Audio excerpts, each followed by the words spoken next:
All right, good morning, ladies and gentlemen. Thanks for taking the time to join. So this is week 3 for CYBV 301. This is outside of the classroom. Again, I make copious use of the announcement section, so please make sure you subscribe to this and at least just save the stuff, right? Even if you're not going to use it right now, you never know when you might want to refer back to it later. This is for our content area for week 3. We're discussing malware this week. So you can see our outcomes here, the reading activities that we have, some information in chapter 3 and chapter 5, and then quiz number 3. And I'll get you the statistics out on quiz 3, like what to expect, how many questions, how much time. Also, remember, any quiz pretty much in this entire program is open book, open note, open Google. You just can't collaborate with another student, okay? There are some extra resources here this week too. So I have this presentation from Chet Hosmer, who was a professor here at the University of Arizona, also super respected individual in the community. So we were lucky to have him come teach here for a little bit. But I think he retired a year or two ago. But this presentation is specifically on polymorphic malware because most people kind of walk away from this presentation kind of confused on the differences between polymorphic and metamorphic malware. And this presentation by Chet is really good on deep diving into really kind of both of them, but it really focuses in on polymorphic and those characteristics. And then also, I just attached here a fact sheet on ransomware threats to operational technology. So operational technology, think also known as like supervisory control and data acquisition, SCADA. So SCADA controls a lot of our life without people really realizing it. So think the sensors that allow trains to be able to move between tracks, or um, monitoring water that flows over a dam to make sure that it's an appropriate amount, right? Or go all the way back to the Iranian nuclear power plant issue, right? Stuxnet, where a lot of that stuff is operational technology and SCADA too. And so, attacking operational technology, if you're looking at it from like the cyber warfare lens, is really the next big threat. Okay, because if you can control an enemy's communications and power grid and stuff like that, then you really have the upper hand. And not to get too far down the tangent here, but we have seen this before, right? So Russia specifically uh, executed SCADA attacks before sending troops over the border to Estonia, Georgia, and even Ukraine. To the point, especially when they invaded Georgia, they completely shut down communication in the entire country, right? The government could not communicate with its military, it couldn't communicate with its people, like it was an absolute nightmare, and they walked across the border completely unimpeded. So, a kind of interesting area there, and I'll just make one last little plug here in that, like, there's not nearly enough cyber professionals in the operational technology realm, and so if that interests you, I would highly recommend that you uh, start taking classes because we do have classes in operational technology here.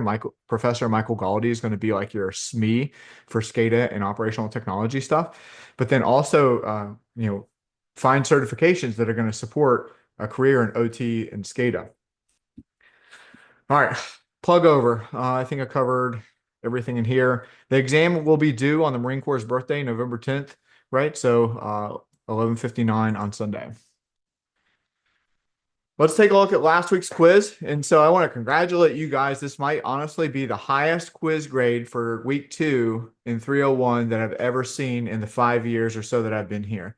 Normally, this week takes a significant dip. Most people have never had experience with the CLI. The CLI is very difficult for people who've never seen it before. Our CLI has a little bit of its own nuances, I should say, to it as well. And so all of those factors kind of combine into a dip, right, for quiz grades. But ultimately, there's not even a single question here that I feel like I necessarily need to cover because, kind of my threshold is like if there's something in the 60s or below, then I'll cover it. But I don't see anything that worries me from a class standpoint, but I will pause real quick and ask if anybody has any questions, comments, or concerns on last week's quiz.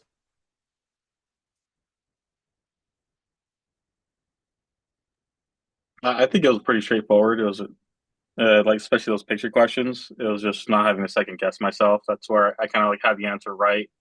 Then I just kind of second guess myself too much on those picture questions, and ended up getting it wrong just by changing the right answer to wrong.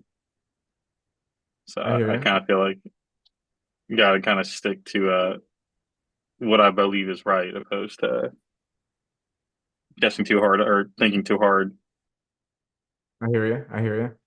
There is one thing I do want to show you though, real quick. And I touched on this during the lecture last week, but I didn't fully go through the explanation. Um, if you can recall, I made a comment about, hey, I'm going to show you the dir command. I'm going to show you why it's super important here in just a little bit. Um, and surprisingly, like even though I didn't cover this, like uh, there was no dip in quiz grade, which is amazing. I was thinking, I was like, once I realized that I didn't actually cover the issue here in the server, that the quiz question or two that this governed was going to be like super low, and I have to refund the points. But again, like quiz scores were really good. So what I'm getting at here is like when you go to LS, right? I think it's in the letters folder. Oh, sorry, typing is hard. So when we do LS, no, it's not that one. It is in the pictures folder. So when we do ls, look at md5 hash underscore 01 dot txt, right? Um, so there is actually a hidden character there. So if you were unable to open that, it's because you were using the ls command. If you use I type die, whoops, dir, you see that there is this like backslash that's actually there. Okay. Um, and so if you were unable to open it, it's because you were using the ls command, not dir. And that's what I was alluding to when I was like, hey, you're going to need this command. And this is not something we can just go in and fix. Unfortunately, there's a lot of bureaucracy behind the whole like environment here. But if this affected you, let me know, and I will actually I'll just go in and refund it to everybody. I gotta analyze which questions it affected, um, for those that were likely unable to answer that. And there was also issues with tab autocomplete with that one, but again, because there's missing characters and it just wasn't picking it up. So if that affected you, I'll just go in and refund the points for that, just so nobody is like left out or thrown for a loop there. All right. So no questions on quiz two. So what I want to actually let me before I start on the malware stuff, let me show you this thing. So this is the NIST special publication 800-181. The specific version that I'm showing you is actually an old version. They have a newer version. It's called Rev 1 or Revision 1. But I like this first publication that they did because it contains these tables. And why am I showing this to you? If you're sitting in the boat of like, hey, I'm really interested in cyber, but I'm not sure what I want to do yet, this is going to be the doc for you. Okay. Ultimately, what this is NIST Special Publication 800-181 is the National Initiative for Cybersecurity Education Workforce Framework. Okay.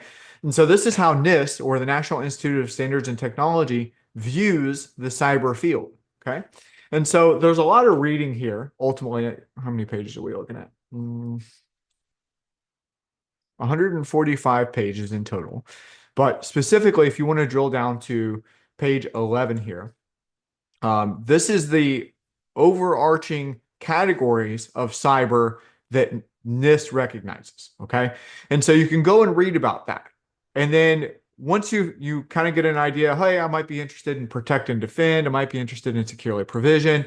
Well, then you can drill down even further and say, hey, under securely provision, what are some specialty areas, right? And then you can read about these individual specialty areas and see, like, hey, does this sound like it could be for me? And then, it does that for each one of the categories. And then let's say you are interested in, what was that first one? Risk management. Well, it drills down even further into specific workforce areas or work roles. So under risk management, we have a work role of AO or designated representative and security control assessor. And honestly, security control assessor is a really great position entry level position for you guys to kind of jump into because you get to see like some really good cyber defense. It's an introduction to governance, risk, and compliance, which is an area of cybersecurity. But ultimately, the way you would use this document is you can look and read, hey, what is this work role security control assessor? Some of them even have, other documents it'll refer you out to read on for more information about it. And it's just a really good doc for you to like say, hey, I don't know what I want to do right now, but let me start identifying things that I want to do.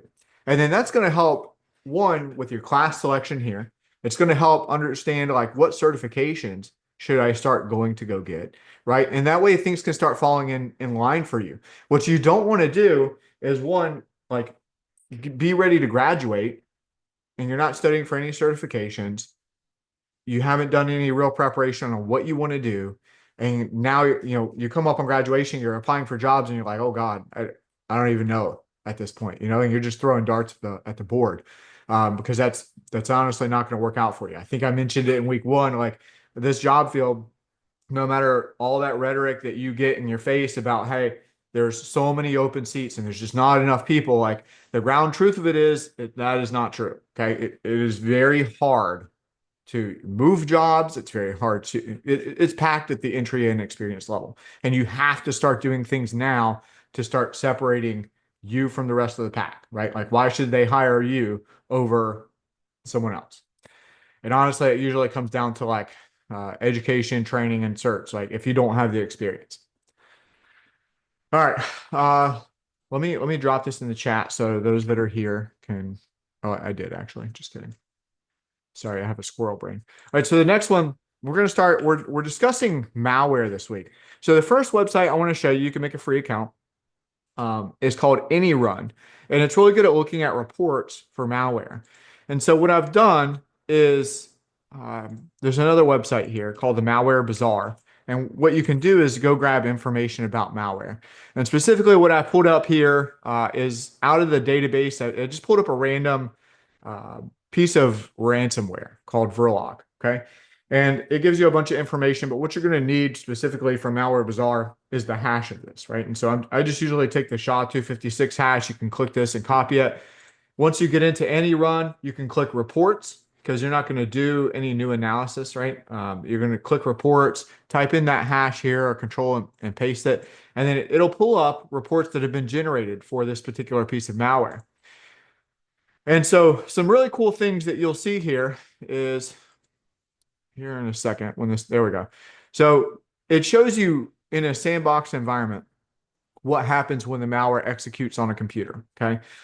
So if you see real quickly, one, as I scroll from left to right, right, this is like an interactive sandbox picture kind of going on. So as I'm over here, notice like the icons, if I can't really point to it with my clicker without moving it, but you see like the file named 93502C. Right under that, as I start moving, the malware is executing, and then we start getting additional files put onto the computer, right? And then they start changing extensions, and then they turn into executable files, and then things start getting locked. And then now this is what you end up seeing on your computer is that, hey, you have to go pay via, what is it, probably Bitcoin. Yeah, Bitcoin to a particular address. You got to send it to the wallet to be able to get the decryption keys, right? So this is what it looks like in execution. Really cool feature of this tool. Now, some other really cool stuff is one, it's going to show you the processes that are executing in the background, right? So you can build detections, and if you're doing, kind of detection engineering work, based on, hey, some of these processes that are kicking off. You'll also see down here, there's HTTP request, right? And it shows you the connections it's reaching out to, any DNS or domain name service requests, the threats that are being posed here. You can also get a report. So you can get a text report here that puts everything in like a pretty succinct file format, if it'll load.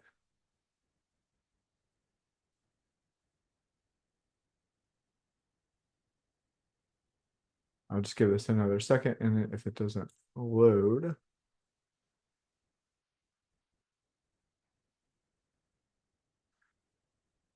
All right. My internet's not the best, guys. I use Starlink because I kind of live out in the middle of nowhere. Oh, here we go. Finally. All right. So again, text report that you can print on any particular piece of malware strain that someone has created a report on.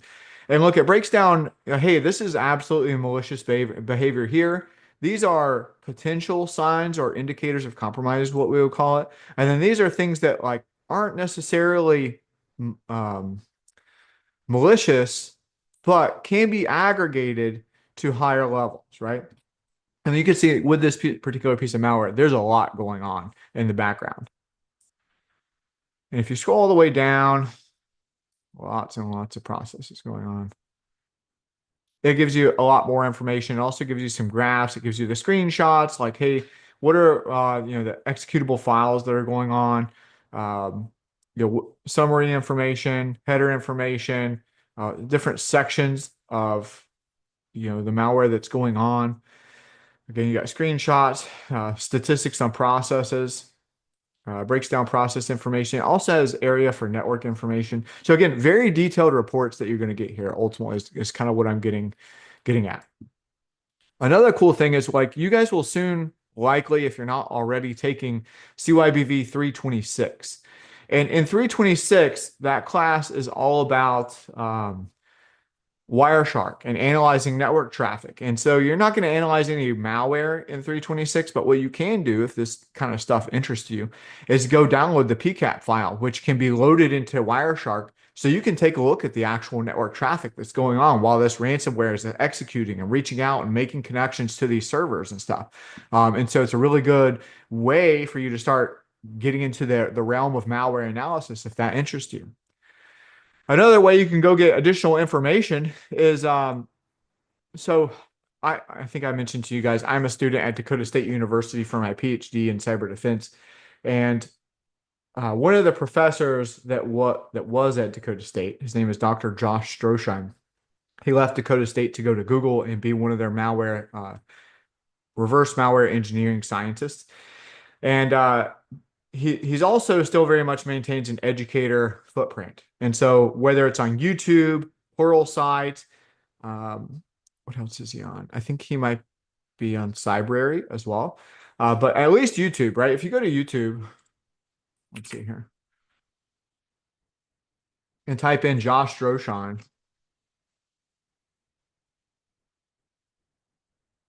this guy has videos that will take you from nothing to something if you're interested in malware analysis. Okay. He has videos where he goes over the tools you need and how to use the tool. And again, he will take you, he breaks it down in a very digestible format. And so again, if this is for you, this is like a free way for you to go grab additional information about uh, malware engineering.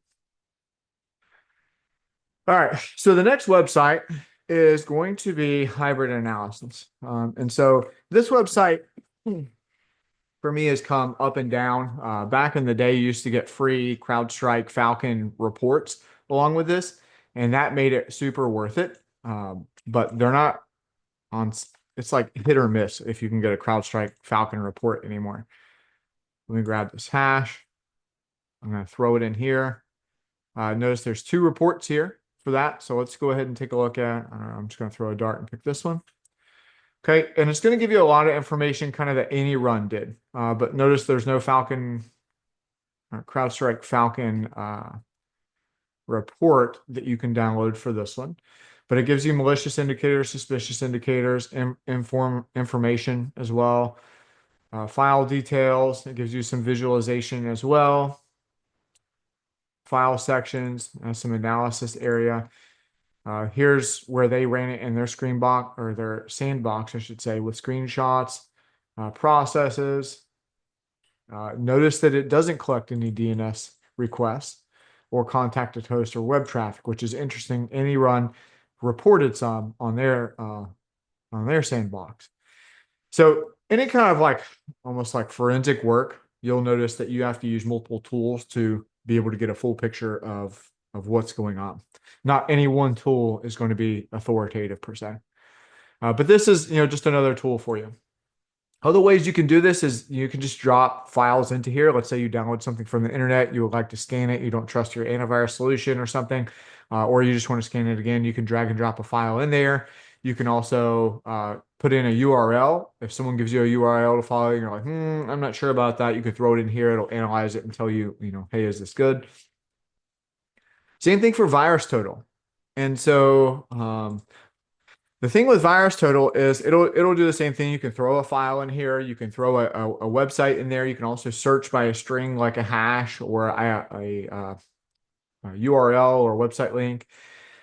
And it's going to scan somewhere in the neighborhood of like 60 different databases, right? But the thing is, like if Norton supports VirusTotal or McAfee or AVG or any of those antivirus companies, they're only submitting a portion of their database. It's not their entire database, right? So it's not a end all be all, but the thought is if you scan 60 different companies' partial database for a indicator of compromise, that someone will have something, right? It's kind of the thought here. Or for those of you that were in the military, accuracy through volume. Okay. And let me show you real quickly just kind of how this works. I'm going to throw this file here. And this one has already been scanned. I must have done this before.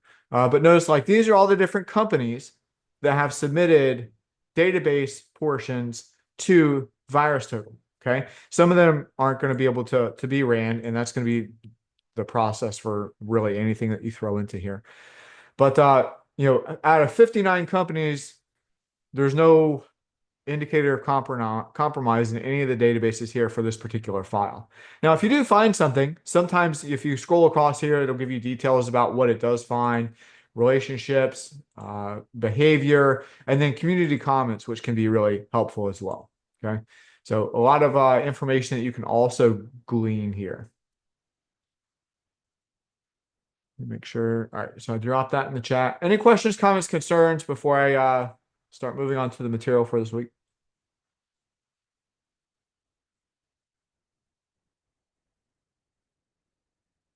Hey, sounds like that's a note. So we'll keep driving. Welcome to week 3. We're discussing malware. Please take a second to look over what I'll be talking about today. All right, let's keep moving. So ultimately, malware terminology, right? So there's a lot of different terminology out there. The media especially gets it wrong because they don't necessarily focus on the characteristics of what's going on. And a lot of times, malware can be elusive in that way, right? It can present a lot of different characteristics. And so, again, people end up calling things they generally I would say most people, especially outside the community, just wrap everything in as a virus. It's a virus, when really maybe it's scareware, maybe it's spyware, maybe it's ransomware, right? And so a virus has a very specific characteristics associated with it, and so it's a misclassification. But understand that malware is the overarching term for all these different families that you're going to see in terms of malicious software. And that's really what malware stands for, is malicious software. Okay. So malware is ultimately going to attempt to attack one or more parts of the CIA triad. And remember, the CIA triad is something that you need to tattoo on your brain, okay? Confidentiality, integrity, and availability. And you should be able to spit out exactly what the definition of those are at any given time if you're going to work in the cyber profession, okay? Again, as a TLDR or too long didn't read, confidentiality is maintaining communication or maintaining communication between authorized individuals. Integrity is making sure that files are unchanged. And then availability is making sure that you can access it when you need to. So two different classes of malware that we have are dependent and independent. So with dependent, right, it's attached to a host program and it can't just exist on its own. And the specific strains of malware that kind of fall into this family are going to be viruses, Trojans, trap or backdoors. You're never going to hear trapdoor, time or logic bombs. And then independent is where it can do its own thing, right? Worms and zombies and bots are going to fall into that as well. And you'll notice we have a slide later on where it shows like, I forget if it's like famous worms or famous viruses, but if you go search any of those names, you'll see different classifications all across the web on like, hey, this is a worm, this is a virus, this was a, X, Y, and Z. And so that's going back to like slide 4 on people not necessarily focusing on characteristics, but just applying whatever name they know to it. You'll see that in full effect. Is really what I'm getting at. So ultimately, what can result from malware? Well, there's a spectrum, right? It can just be annoying to all the way to absolutely destructive, crippling services, deleting files. In fact, speaking of ransomware, because that's what I was showing in any run hybrid analysis and virus total, was there was this interesting piece of ransomware that came out a number of years ago. That if any of you saw the Saw series movies, the horror movies, and that little puppet Jigsaw, your computer would lock up and Jigsaw would write on his trike across your screen and say, "Do you want to play a game?" And, a few seconds will go by and it would say, "For every 15 minutes that you don't pay my Bitcoin wallet, I'm going to shred a random file on your computer." Right. And so, and it would do it, right? Like the longer you waited, the more files that would just get absolutely destroyed on your computer. And while like maybe on your personal computer, that may not be a big deal, right? It's just a pain. But you think about it from like a small business owner standpoint, right? Where you're probably more so in the camp of like surviving and not thriving, right? You're just trying to make it. And you have intellectual property on your computers, right? Where like, hey, maybe this dude's asking for $5,000 and I don't even necessarily have that to spend, but the destruction of my intellectual property is going to tank my company, right? Like you're put in a really serious kind of position. I think you also kind of have to hope that if you were to pay it, you will get the decryption keys. And the reason, and I'm not trying to like go on a tangent here, I apologize, but the reason ransomware is so effective is because generally speaking, in the majority of cases, if you pay the ransom, you get the decryption keys. Now, again, that is not every single time, but it is the majority of times, and that's why it's so effective. You couple that with like the average payment for getting your files back is only $500. Most people can afford that, and they're willing to pay that to get their pictures back and whatever else they have on their computer. And so, you get the decryption keys and then they leave you alone until the next time they want to do it, right? All right. So lasting malware impacts, right? Like we kind of talked about financial impacts a little bit, right? It can tank small businesses depending on the ask here. Not only small businesses, right? If you look at the city of Atlanta got attacked by ransomware back in, I want to say it was like 2017 or 2018. And the ransomware developer was only asking for like $50,000. And for the city of Atlanta, in hindsight, that would have been a godsend to be able to just pay $50,000 and be rid of it. But they played hardball, which is actually the guidance that the FBI gives you, right? Um, because if you think about paying this ransom, you're aiding criminals, right? You're buying into their whole scheme, right? And so, anyways, long story short, FBI recommends not doing it. And I want to say the final figure that I saw. Let's take a look at it together. So I'm giving you the most up to date figures, but I want to say it was like $11 million that the city of Atlanta ended up having to fork out to like redo their entire infrastructure.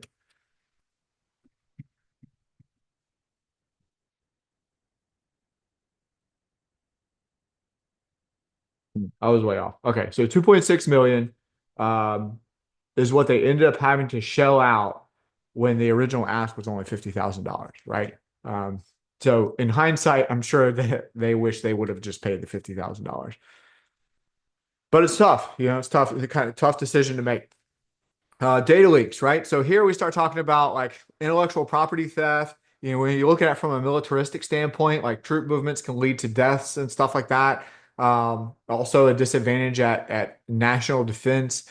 Reputation impacts. This one is kind of funny, right? Because if you look at the Target data breach back in 2014, that was literally the largest data breach ever in the world at the time. But now, if you ask like the average individual, like, do you trust Target or do you remember the 2014 data breach? Like most people are like, what? What are you talking about? And maybe it's even a desensitivity. Is that a word? I don't know. But to the fact that like, I mean, you find data breaches in the news almost every single day, right? And so it's almost at this point, it's like, oh, whatever, you know.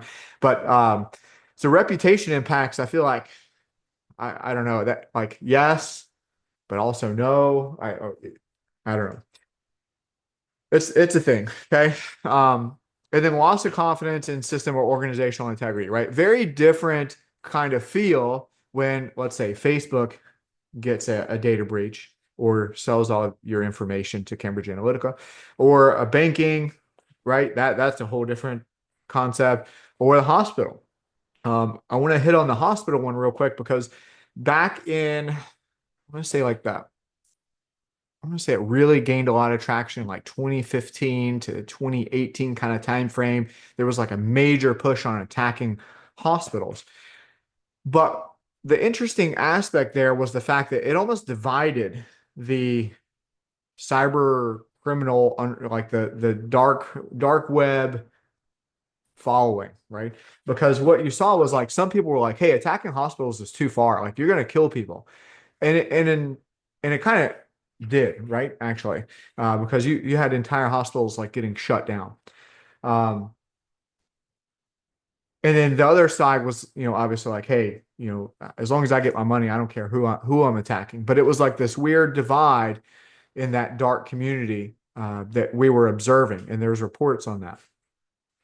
Alvarado Hospital out in California, which is for those of you that are in Arizona, like if you ever travel to San Diego, it's literally right there at the corner of the five before you start heading up to San Diego. My wife was working there and they got hit so hard with ransomware that they had to start shuttling patients out of the hospital because they basically like, for lack of a better term, lost their mind and were unable to basically revert from computer systems to paper systems. And so they were having to send patients out of the hospital. They were unable to take in new patients, so they're having to divert people to other hospitals. It was an absolute mess. And I currently live like outside of Pensacola, Florida nowadays. And we actually had our major local hospital shut down by ransomware. And they were affected for months. They were still using paper and trying to recover. Like that was an absolute mess too. And then government entities, honestly, like with cyber warfare going on, everybody's in everybody's network. And so you can just rest assured that any government information that they have on me or you or anybody else is also captured somewhere else in some other country. Okay. Now, the last one, denial of critical infrastructure and public services, right? This is like fifth generation warfare. Fourth generation warfare is kind of like what we recognize today, but fifth gen warfare is going to take it like a whole nother step forward. And again, if like just, this is just an example, right? But those of you that live in like Arizona, just imagine like mid-August, some foreign country just shuts off access to the electrical grid in the southwest portion of the United States, right? Um, usually in August in Arizona, I lived in Yuma for like 4 years, and during during like July, August, like there's times where it doesn't get below 100 degrees at night, and people will literally start dropping like flies. You start inciting civil unrest. I mean, you can literally tear countries apart from within by denying critical infrastructure, and so there have been multiple initiatives from the government to protect critical infrastructure. But the delineation there is that the government doesn't own critical infrastructure. It's all privately owned. And so can the government particularly tell them exactly what to do? It's a gray line, right? It's kind of tough right there. Now there are, they incentivize doing best practices. And there's, again, have been multiple initiatives. But I would say throughout time, they've continually failed, right? And let's go back to like PPD 61, which was signed by Bill Clinton, which was one of the first initiatives to secure critical infrastructure. And PPD 61 basically said, hey, we recognize critical infrastructure is going to be a way for adversaries to get in and harm the United States. So let's throw a bunch of money at it over the next 3 years. We'll secure it and we'll call it a victory, and then we'll move about our lives, right? Well, you probably recognize that that was a major flaw already, right? Because one, the speed at which technology changes and the velocity of like where we are today versus where we're going to be in the next shoot just a couple months is going to be vastly different. And so to say like, hey, we're going to throw millions of dollars at a problem, it's going to be fixed within the next 2, 3 years, and we'll call it good. Like, obviously that failed miserably. Okay. But we keep doing similar kind of stuff. I'll say that. All right. Off of that long soapbox, let's get back to the material. So here, when a malware developer is designing malware, right? These are the kind of overarching goals that he wants to hit. He wants it to be hard to detect, right? Your antivirus solution shouldn't be able to detect it. It shouldn't be able to be destroyed or deactivated, right? It wants to go and infect as many computers as possible, as many hosts, as many systems as it can. And then it can reinfect the target once it's been potentially destroyed or taken off of the computer. And we also see like some really advanced, Russia was making very complex viruses that were able to withstand reformatting of your hard drive no matter how many times you did it. And for those of you that don't understand that, like reformatting your hard drive is like a clean install, right? Like deleting everything, starting back over, fresh copy of Windows. Normally, like that, for the longest time, that if you got a malware infection, that was kind of like the advice, like, hey, this will absolutely take care of it. Just do clean install. It's not the case anymore, especially with advanced persistent threats. You can do as many fresh installs as you want, but it is literally almost like physically hard coded onto your hard drive now. And whether that's a hard disk drive or something like an NVMe solid state drive, it persists. And so now almost the guidance is like, oh, you have a malware infection. You can try a reformat, but you might just need to get a new hard drive. Okay. Operational goals, hide, talk, spread. That's what we want to remember here. So when we talk about advanced malware, right? Advanced malware is going to be able to modify itself. And it can do this upon startup. It can do it while it's running. It can insert junk code because ultimately, I think we somewhat addressed hashing here and how hashing is a unique representation of a file. And any small change to any file, again, whether that's even just inserting a space, an uppercase to a lowercase, lowercase to uppercase, it's going to make that hash completely different. 100% different. Okay. And so as it modifies itself, let's say Norton, McAfee, AVG, insert X antivirus company here finds, again, there's more than one type of antivirus solution, but we're just kind of focusing on hash-based analysis right now. If they have a hash of a particular strain of malware and they put it into their database, but this thing changes constantly, like they're playing catch up constantly to all these different versions that are coming out, right? There might be 500 versions of one particular piece of malware, and there's no real change besides the fact that they're inserting junk code into there just to make sure that it's a new hash every single time. So you're infecting it, and there's a lot of different thoughts on hash-based analysis, antivirus solutions, but I think the prevailing thought is that it's like a band-aid on a gunshot wound. Okay, that's I guess somewhat better than nothing, but it is antiquated at this point. So, metamorphic and polymorphic malware are two very advanced types of malware. And at the time of writing this particular slide deck, I don't know who wrote it or when it was created, but you're going to see like polymorphic, very, very difficult to detect down here. I think there's even a part where one of the slides where it says like you basically need an advanced forensics lab to be able to determine that stuff. We've made a lot of progress in this realm. And unless it's something that is like insanely complicated, which there are strains out there that you really need like some forensics labs to be able to kind of take apart. Most antivirus solutions are going to be able to pick up on metamorphic and polymorphic malware nowadays. Okay. So the cool thing about metamorphic malware and why it's advanced is that it will change its own code and attack systems. Let's say it was originally written for a Windows system running Windows XP, and it starts getting put onto systems that are now on Windows. What was after XP? 10? I don't know. What are we on now? Windows 11. So it starts getting on Windows 11 systems. It recognizes that it's not on a Windows XP system. It takes the fingerprint and says, okay, I'm on Windows 11.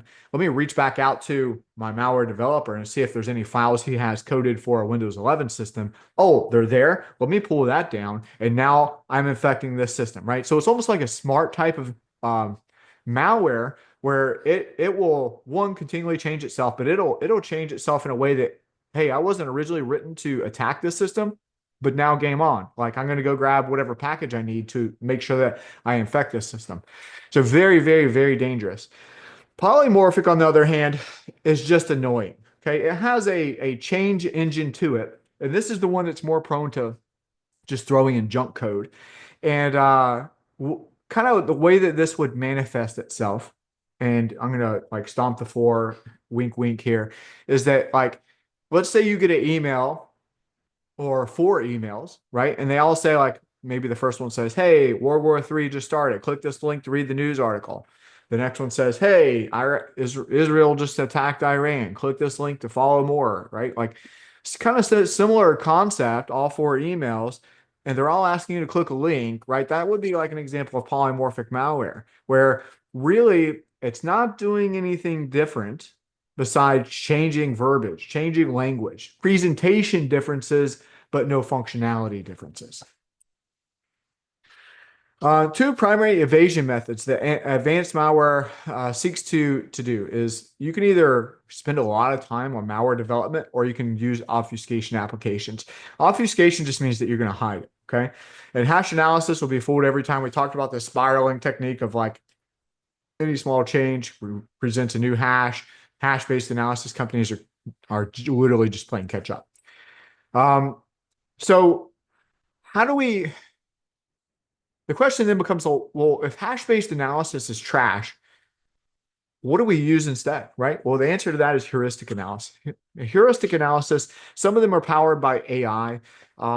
Some of them are not. They just have like advanced like rule engines that just say like, hey, let's establish a baseline of behavior for the user.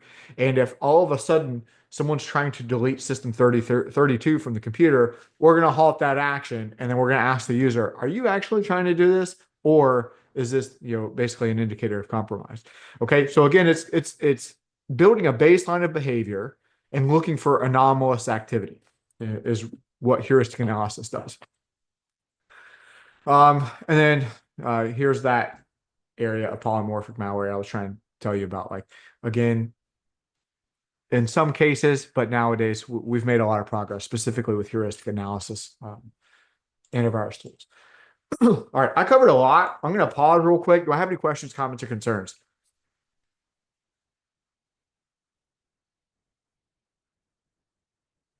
Okay, sounds like no. So I'm going to keep moving forward, but I'm going to throw a disclaimer out there. I don't remember if I told you guys this because now all my classes just kind of blend together. But when I was in the military, I absolutely loathed when someone would read the slide to me. Okay. And I promise to do that as little as possible, but there are some areas where I'm going to have to do that. And as we hit kind of this next section of slides, I'm unfortunately going to have to read to you like a definition of a virus, the definition of a worm. Okay. So bear with me. I will always strive to give you the context of the slide and not read the slide to you, but just know, hey, in some case, this has got to happen. Okay. So a virus is a program that can replicate itself and passes on its malicious code to other non-malicious programs by modifying them. The only caveat that I would give here is that viruses have to have some sort of trigger, right? And that trigger can really be anything, right? You're going to probably hear me say over the next 10 or so slides that malware can be whatever the malware developer's imagination wants it to be. So if I want the trigger to be an IP address, a MAC address, just opening the file, then I can do that, right? And generally speaking, most viruses are going to be, the trigger will be just opening the file, okay? But it has to have that trigger, so therefore, some level of human intervention. Whereas a worm, alternatively, will literally do its own thing. It doesn't need you to open anything. It doesn't need you to close anything. It doesn't care what your IP address is. It doesn't care what your MAC address is. It's literally just going to rip through the entire network and touch everything that it can see. So how do viruses hide? Well, this picture actually puts it together way better than the word wall that we still have on slide 13.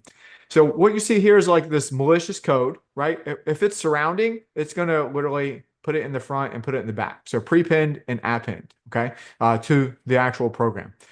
And what this likely looks like to the end user is that when you go to open a program and now it's not very quick to open, like maybe there's a delay, maybe you see a script run in the background, right? A random command prompt that pops up.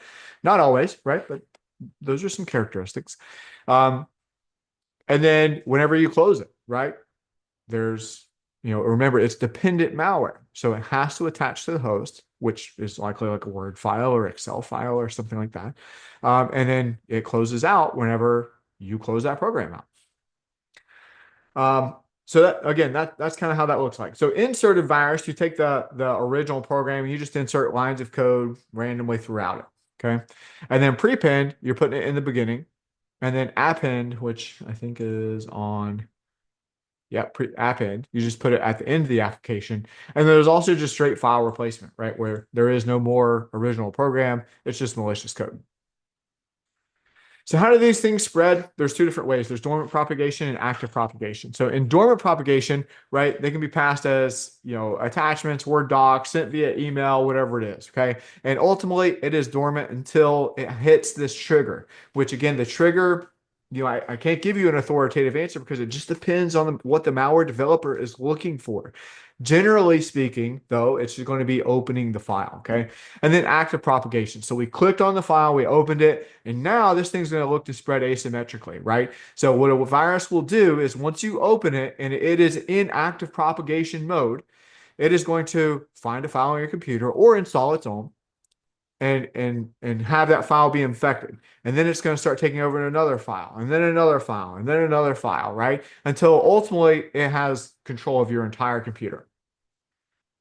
How are they triggered? We already talked about this. Ultimately, again, we need some level of human intervention, likely opening it, but again, it can be based off IP, Mac, whatever you have on your computer can be used as a trigger. How do they execute? Well, ultimately, we have like a formal patented system here, right? Determine the parameters of the computer, execute the program utilizing the model of the malware, intercept re-request, provide a reply for each re-request. So you're basically lying to the end user in some cases, intercept write request and modify the virus based on, the inputs that it's receiving. What are the different types of viruses? Let me go ahead and caveat this slide with this is not the end all be all. This is not in total. Depending on who you study with or a certification you're studying with, they might even call some of this differently. Okay, so, but what we want you to know is that a file infector virus is absolutely the most common, right? And I kind of hit on this, but hey, it's going to infect or create its own files and then can continue to do that until it takes over the entire computer. Boot sector viruses are very difficult to remove. Okay, there are two different kinds. There's boot sector where it starts very early on, but it's not a part of the MBR or master boot record. If it infects the MBR, you might as well reformat, right? And again, hope that it's not one of those viruses that actually are persistent, and you have to get a new hard drive. There's also firmware viruses that infect the basic input-output system or unified extensible firmware interface, UEFI. Those are also very hard to detect and remove. Okay, ultimately, you're probably looking at reformatting or rolling back to a previous firmware version. And then multipartite, this is just, hey, I'm combining multiple methods. Another one that you'll see out there is called an armored virus, and this is not in the material that you need to learn for your quiz, but an armored virus is encrypted, okay? But know that CPUs cannot process or move encrypted information. It has to be decrypted at some point to be able to move the information. Unless it has an unencrypted header attached to it, then it can, travel through the network as far as it needs to, and then decrypt at whatever point that it needs to. Now there's two different execution behaviors. We have transient and resident. Okay, transient is just, hey, as long as I have my Word document open, it's going to, be executing. And then when I close it, it shuts down. Resident virus is going to, hey, it's going to put itself in memory. And then even when you close out that program, this thing is still working in the background. I'll pause there. Any questions, comments, or concerns?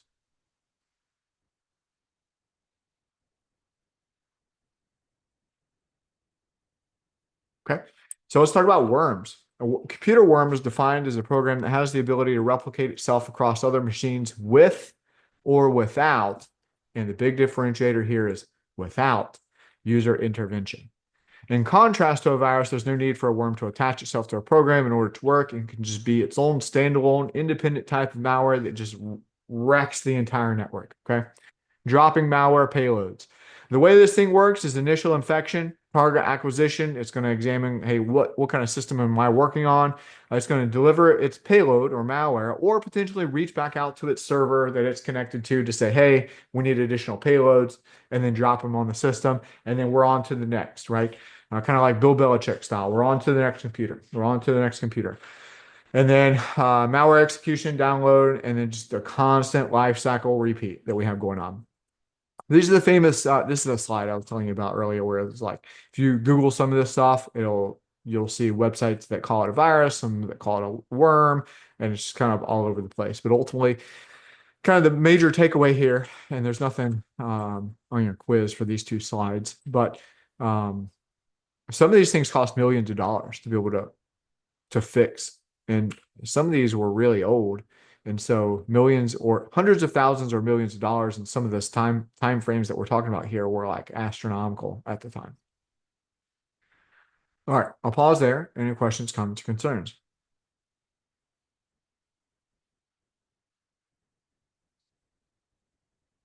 Okay, here we go. Trojan horses. A Trojan horse is malicious code that, in addition to its primary effect, has a second, non-obvious malicious effect. Unlike a virus or worm, a Trojan horse is on the surface a useful program with extra undocumented and malicious features. Okay. So again, we have a program. Let's say you're into stock trading. You see this new like super popular program that everybody's using. You go to download it. Maybe it even lets you trade some stocks, right? But in the background, this thing is downloading additional malware. It's allowing the malware developer to have full access to your computer. Now, all of a sudden, instead of you're trying to smash the sell button on your stocks, and the malware developer takes over control, and he's moving your mouse around so you can't click sell, and he funnels the money to his account. Like there's so many different things that can happen, right? But ultimately, the characteristics here are that you have a program that looks benign, but is actually malicious on the background. So different types of Trojans, right? We have the remote access Trojan. This one is kind of dangerous because it provides complete admin control of the infected system. We have the backdoor Trojan, which may or may not contain admin privileges, likely comes in on a user level privilege, and then they're seeking to escalate. Malicious users always want to escalate, but allow the attackers to subvert any kind of security controls on the system. We have a downloader Trojan that allows for additional download and execution of payloads. Data harvesting Trojan, think of this as almost like a spyware system that scans and monitors and sends back information to the malware developer. And then a denial of service Trojan. So it completely shuts down your computer or access to particular files or systems or applications or whatever the malware developer wants. How are these applications Trojanized? Well, really, it's super easy, right? You have this thing called a wrapper. Also, you may hear binder or packer. And again, super easy. So you take whatever program you want to infect, the malicious code, you literally drag and drop into the wrapper tool. It combines it up for you, gives you a single program, and then all you got to do is email it out. Like it doesn't get any easier than that, right? And that's what we see here. The attacker takes these things, puts it through the wrapper, sends it out via email. Someone will undoubtedly click on it because there's always one. And then, hey, you're off to the races. Now you have access to their computer. Now you're subverting security controls. Now you're getting information that you can use to exploit vulnerabilities on their system. These are some popular wrapping tools to make Trojans. Some of them are GUI based, some of them are CLI based. And this is certainly not all, right? This is, again, just a very short list amongst many. So let's talk about ransomware. This is kind of like a popular buzz term nowadays. Ransomware has come in and out of popularity over the years, but ultimately the intent here is that, hey, we deny access to a system or systems in order to collect money. Usually that money is in the form of some kind of cryptocurrency because cryptocurrency is a little bit harder to track, especially if someone's using a tumbler or specific types of wallets that do an anonymization of whose money is going where. Not that it's impossible to be able to find, but it just makes it a lot more difficult. Okay. Or there are some ransomware out there that asks for gift cards, like iTunes gift cards, or I don't know who buys music anymore. That seems like a foreign concept on iTunes, but um, you get the point. Target gift card, I don't know, whatever. So ransomware attack chain, right? So ultimately, most malware, regardless if it's ransomware, virus, worm, whatever it is usually going to come in via email. Okay. Person clicks it, opens it up, right? The malware is going to download the locker software on there. It's going to lock up all your files. You're given this message on your computer that says, hey, transfer the money to this wallet, or else you're never going to get your files back. Or maybe Jigsaw is like tearing stuff up in the background. And then Bitcoins or gift card or whatever the ask is there. Um, I mentioned emails, links or attachments are going to be the thing there. Browser exploitation packs. We're going to talk about those here in just a second. We have our own slides on that stuff. So I'll wait until we get there so we're not hitting material multiple times. Ultimately, growth industry. Again, it's effective. We talked about why it's effective early on. This has a reference to the Verizon data breach investigations report. And I might have that in the classroom, but if not, then I'll seek to get it in the classroom. If you have never heard of the Verizon Data Breach Investigations Report, it is basically like a industry landscape look at the threat landscape for all of cyber, right? And it'll break it down to individual workforce sectors like education and commercial, retail, whatever you want to call it. And so that the report is also written by people like you and I, right? So what does that mean? Like there's some humor written into it, right? Because if you're working in cyber or IT, like usually you kind of have like a specific type of personality, I'll say, right? And so it's not a bad read, I'll say. Okay, if you read it front to back, you're probably going to have some chuckles and find some humor in that, um, as well as it's incredibly enlightening. And if you have papers to write, and as this program turns more and more into a writing intensive program, you're going to need references, right? And there is no better source than the Verizon Data Breach Investigations Report if you have to write on this kind of topic, because it is a very reputable industry standard report. We talked about ransom payments, nothing new here that we haven't already talked about. I'll pause there. Again, I've been running my mouth for a hot minute. Any questions?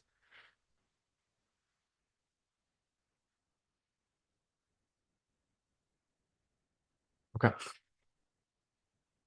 So I'll probably stop asking that since nobody's had any questions, and I'll wait till the very end then. So other types of malware that we see, rootkits. Rootkits are incredibly nasty. Okay, this is especially if it's a kernel mode rootkit, you're probably looking at reformatting your hard drive to be able to get rid of it. Okay, because the way that rootkits work is that it lies to the operating system, right? One, it starts very early in the boot process, and then it'll basically say, hey, operating system, I'm running, but I want you to remove my entry from processes so that nobody can see that I'm running. And so you may do, let's say in a best case scenario, you have a baseline. You know what processes should be running on your system. Well, you're not going to see that this rootkit's working, that because it's lying to the overall operating system. And while it's running, your processes list isn't going to show it. Okay. And so a lot of different things that it can do here. It can, install other pieces of malware. It can spy on you. It can do, file delete, really anything. Allow remote access. But again, very hard to detect because it's lying to you, or the operating system, I should say. Now, there are certain like antivirus tools that are able to scan for rootkits, and usually those rootkits that are going to be found are the user mode rootkits instead of kernel mode, just because of how deep the kernel modes get and how verbose their ability to lie is. But as we continue to execute malware science, right, and understand what drives some of these rootkits, they build that into the tool, and so, probably. I would say like newer versions as they're coming out, it just takes time for them to be able to enter the database for kernel mode rootkits for, these companies like AVG, Bitdefender, whatever it is, to be able to execute and detect and then remove those particular strains. Um, I had another point I wanted to make there, and I forgot what it was. Okay, spyware. So spyware, somewhat benign, right? But ultimately, what it's doing is it's either capturing almost like in a keylogger type of fashion, which we'll talk keyloggers here in just a second, but spyware can do this too, where it'll any keystroke you push on your keyboard, it's going to take down, report back to the malware developer. It may even take screenshots of what you're doing so that it can send it back to the malware developer, or in maybe a slightly less benign way or more benign. I don't know. But it'll track what you're doing so that it can almost like target ads for you or develop ads that you might click on that contain more malware. And then there's malvertising, right? So one distinction I want to make is if you get hypothetically, if you got a question on your quiz that said like, hey, with malvertising, do you actually get your prize that you get, right? Like this should be pretty straightforward. But like if I click to go get this otter box or the fact that I'm a winner, right? Like I'm not going to catch anything besides malware. Okay. Should be straightforward, but for some reason, hypothetically, this trips people up a lot. But with advertising, they're trying to entice like some sort of like visceral emotion where it's like, hey, oh my gosh, like I'm being offered this awesome iPhone 16 for free. Let me go click that. And to most people, that probably sounds absurd.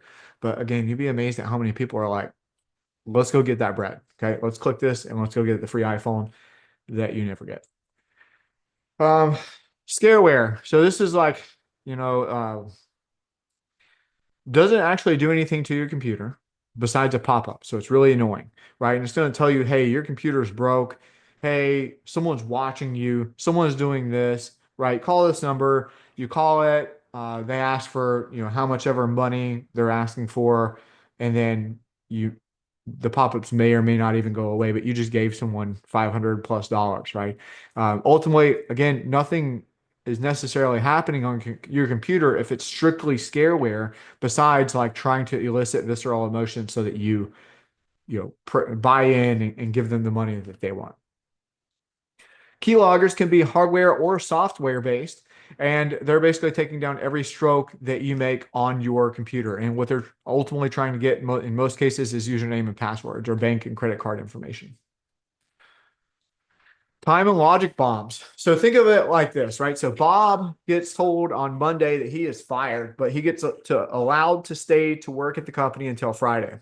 Well, Bob's upset, right? So Bob is going to say at 4 o'clock on Friday, when I punch out of here, I want you to go I want you to go destroy all the servers, right? Delete all the information off the servers.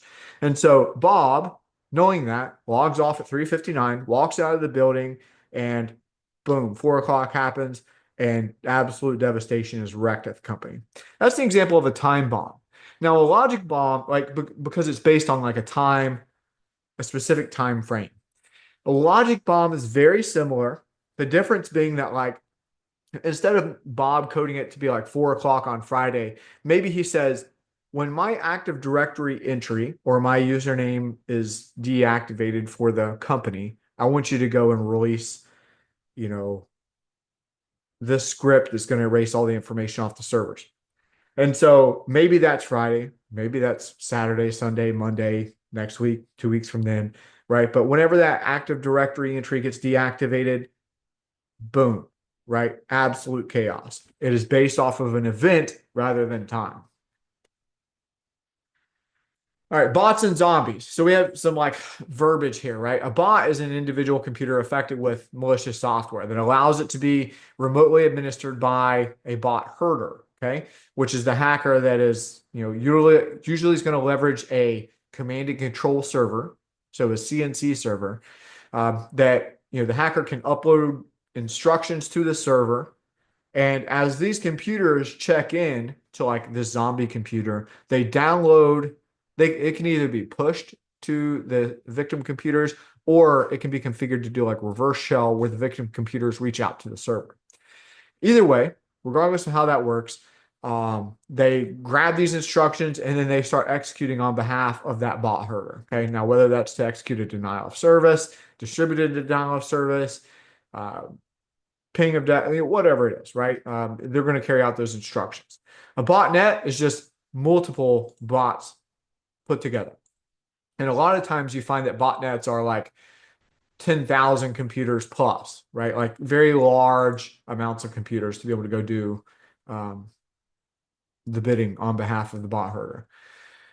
And then zombies are going to be like this intermediary, right? It might be a single computer, it might be a command and control server. It just depends on really the execution there. Nope, skip the slide. Trapdoors and backdoors, you're never going to hear this referred to as a trapdoor. I've never heard this referred to as a trapdoor in industry. But a backdoor, right? I guess just so I'm covering the terms here, that can be interchangeably used, but is going to allow access to a piece of software or into the system itself. And what usually happens is that software developers build in a backdoor to their code so they can subvert security controls on purpose to be able to do administrative functions like change code pieces or parameters in a program.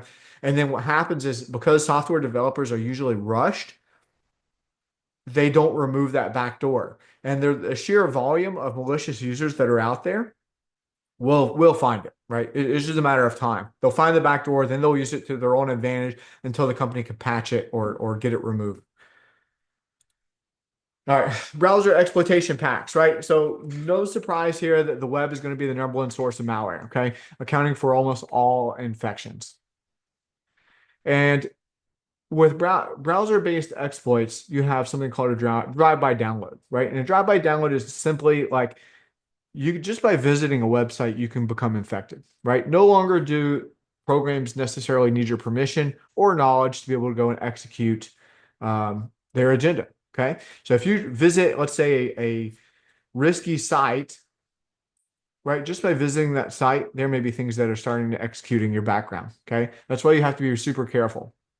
And there's actually a program that you like, a browser extension you can download called NoScript, which is a really interesting tool because it'll show you exactly how widespread it is that websites will use third-party code, right? Like especially news agencies. They grab those videos that they display on the front of their website from all kind of right toward Lakeside Mall. In half a mile, turn right. Oh, I'm gonna mute you. There was a hot mic there. But so what I was saying was, they grab all these videos and stuff from third-party sources and put them on their website. Well, if that third-party source gets breached, well, guess what? Now users are being directed to malware as you visit that news media outlet website, okay? Or any other website, because a lot of people use third-party videos and links and stuff. And so NoScript will shut down any use of a third-party script being executed or link being executed on the website that you're visiting. And you'll be surprised how absolutely barren some websites are because they use so much third-party stuff. Now, browser exploitation packs, right? Ultimately, it is just like the title says, right? So it's a piece of malware that's going to look at what browser are you using? Are you using Mozilla? Are you using like Firefox, Brave, DuckDuckGo, Edge, Internet Explorer, right? Like whatever you're using. It's going to examine those parameters, right? And then it's going to look for vulnerabilities. Hey, are they like one or two versions behind? Are they three versions behind? Are they most up to date? Do I have any vulnerabilities for any of these? And then it's going to exploit it. And then it's going to download and execute malware on the system and do the same thing. It's going to say, hey, what version of Windows or Mac OS are you running, or Linux? Or do I have any vulnerabilities that I can reach out and grab for this particular system? But it begins with the browser and scans for vulnerabilities, exploit those vulnerabilities in the browser.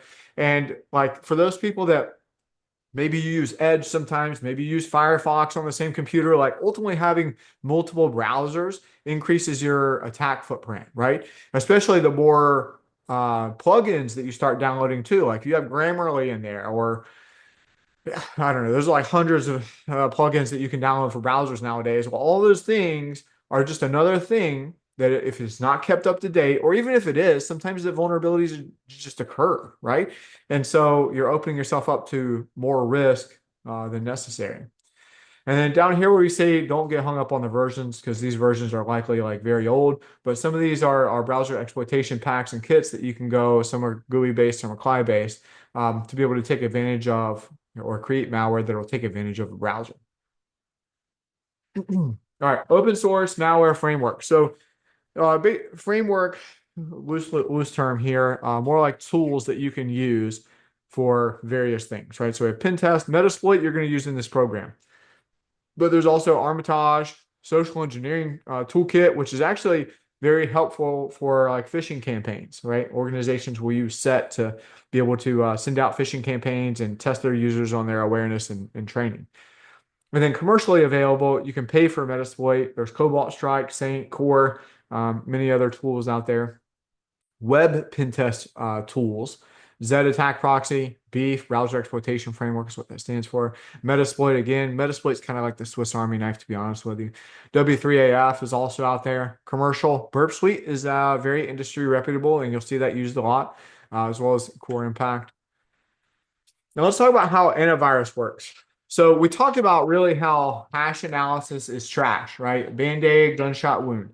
And so the way that hash analysis kind of works, right? So we see like, hey, this is the database for the antivirus software. And for virus C, we have this like crescent moon shape. For virus B, we have like this cross sign. Virus A is the octagon. Virus D is this blast, star, I don't know, whatever you call that.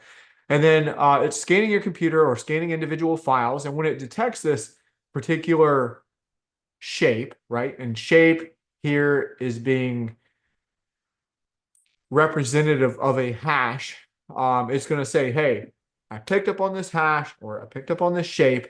This is malicious. I need to quarantine, right? So box this thing in and it needs to be removed. But ultimately, in most cases, the user has to go in and remove programs from quarantine, right? But the antivirus solution basically boxes this thing in so it can't spread any further. All right, advanced antivirus, we talk about this as heuristic, okay? Heuristic, some of them may use signature-based, right, hash-based, but then also encompass the heuristic part where you're looking at baselining behavior and understanding anomalous behavior. Some will just not even use hash analysis and will just strictly go off of that baseline and looking for anomalous behavior. Now, obviously, it's not like a fresh start, right? Like there are some things that the heuristic analysis are built in to just automatically recognize, right? Like there are certain IP addresses we know that are malicious, right? So reaching out to one of those, boom, it's going to be on it and it's going to say, hey, your computer or you are trying to access this website. Is this what you're actually trying to do? You know, and stuff like that. So again, it has at least like basic rule sets that are built in, but it will also potentially, depending on the company and the solution being employed, build that baseline off of you and what you do. How do we evade antivirus? Well, we talked about this a little bit, right? Modification will absolutely destroy hash-based analysis. Very difficult to detect until they start figuring out the heart of the engine and what it's doing, like if there's a pattern associated with its injections to code changing. Obfuscation, right? We change almost like hiding, right? So this is called exclusive OR that changes values into unreadable forms. We can use encoding, whether it's base64 or some other to disguise text strings. Rotation of 13, we'll talk about rotation of 13 in the encryption week, but know that that's like breaking the alphabet in half and A becomes, I think, like N and B becomes O and so on and so forth. So substituting different letters for strings of text. And then encryption. We talked about encryption cannot be undone or cannot be read by the CPU until it's decrypted. So you have to have some sort of unencrypted header to at least say like, hey, we have this encrypted payload and it needs to be forwarded on to this end user or this IP address or this MAC address before it gets decrypted. All right. My jaw hurts. Any questions, comments, or concerns on anything I discussed?